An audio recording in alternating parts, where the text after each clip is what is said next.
Hello there. Today I'm on location at the Geomatics building of Canada.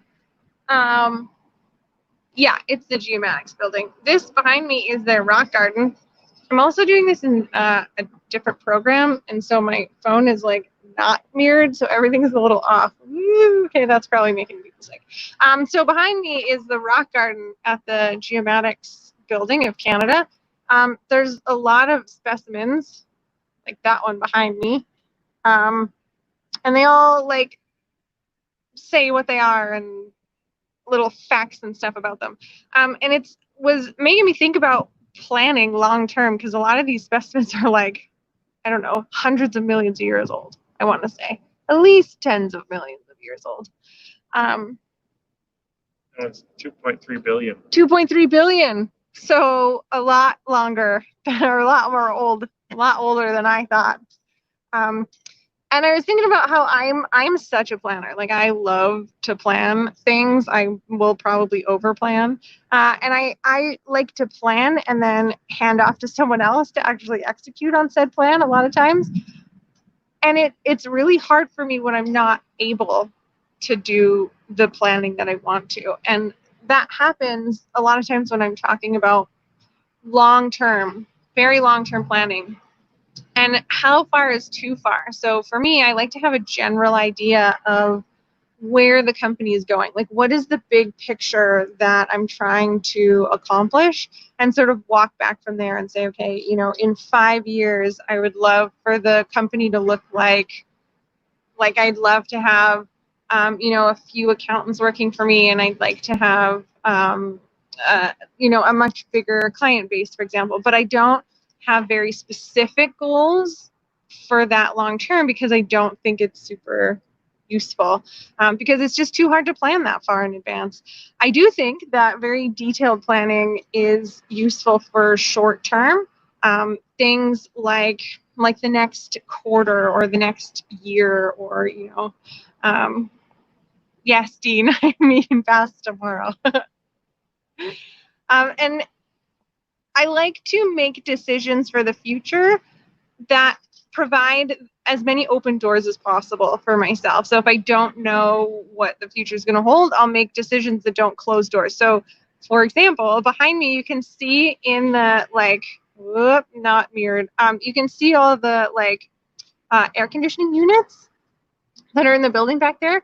And air conditioning, when they built this building, was not a thing, I think.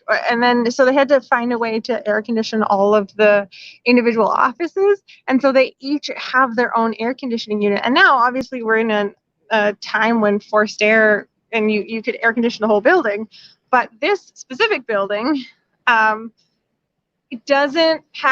it likely doesn't have the structural integrity to hold a giant air conditioning unit on the ceiling, and it's not probably got the infrastructure on the inside to do the air conditioning, the forced air conditioning.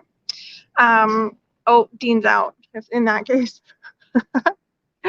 And so obviously they couldn't have made the decision to say, we're going to have central air at some point, but just making decisions that allow for more decisions later when you have information. So, for example, I would like to have a number, I'd like to grow the business and I'd like to have a lot more clients. And so the only way I can do that is if my time is not a restricting factor on how many clients I can have. And so every time I make a decision, it's sort of in line with that view.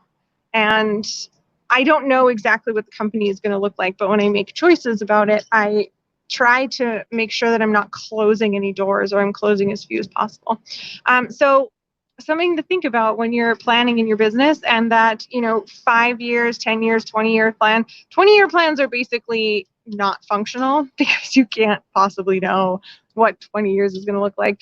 I don't even really like to do more than 5 years personally, but I know that some people do. So whatever you're comfortable with, but knowing that the further out you go, the grayer and harder to see that it is. So it's worth it to spend your time on the detailed short-term planning rather than trying to detail very long-term planning.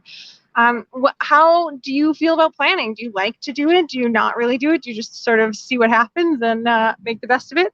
I'd love to know. So what's your 2.3 billion year plan? My 2.3 billion year plan, I hope, oh man, if I'm still alive in 2.3 billion years. Okay, leave me out of this. Okay, so sorry. Yes, exactly that, Dean. Freedom to serve without having a restrictive job. Yeah. So let me know, what's your 2.6 billion year plan? I'll see you tomorrow.